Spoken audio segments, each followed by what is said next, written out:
كتير مننا بيركز قوي في الأكل عشان يخس، بس يمكن مفتاح النجاح طلع في حتة تانية خالص. طيب، ليه دايما الدايت بيفشل؟ وليه بيبقى صعب قوي إننا نكمل فيه؟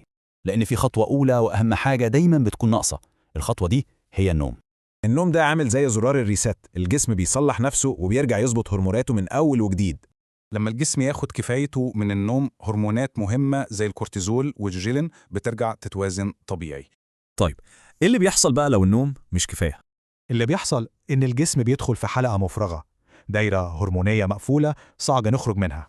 البداية بتبقى قلة نوم، ودي على طول بتعلي هرمونات التوتر والجوع في الجسم، فالنتيجة بتكون إحساس مستمر بالتوتر والجوع وشراهة للسكريات والنشويات.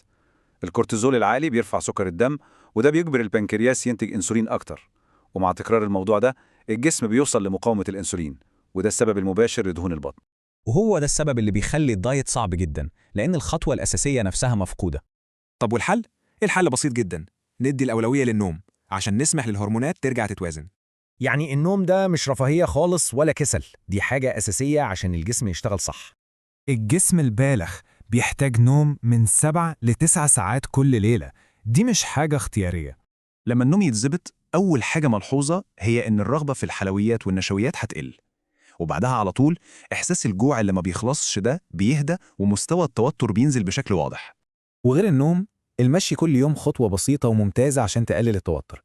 وحاجة كمان، 10 دقايق مشي بعد الأكل بتساعد قوي إنها تقلل الأنسولين. في الآخر لازم نفتكر إن الصحة هي أهم استثمار، فلازم نحافظ عليها